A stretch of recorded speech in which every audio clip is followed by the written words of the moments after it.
The muscle attachments are super important.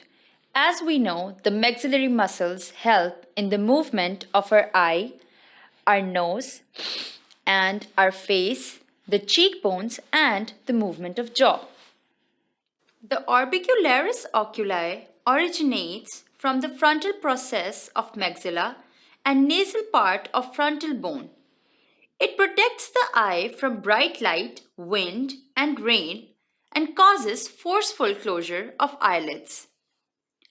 The other muscle is compressor nares muscle, which originates from the maxilla just lateral to the nose and helps in the compression of nasal aperture.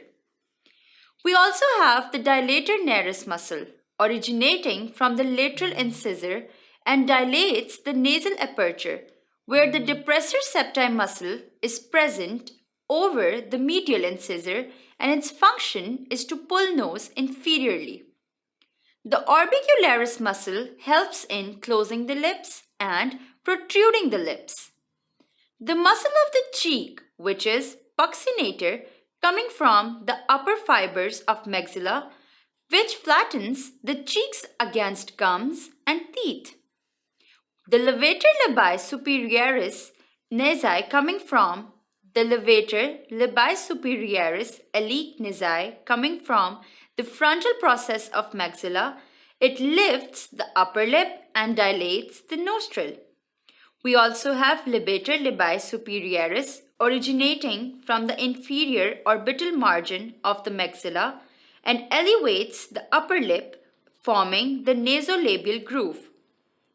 The levator anguli oris elevates the angle of the mouth.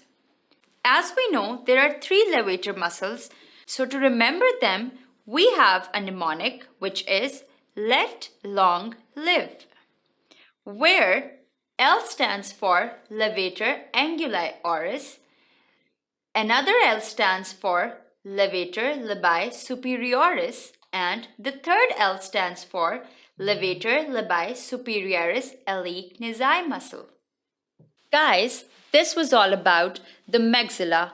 Now I really hope you guys have a better understanding of the maxillary bones.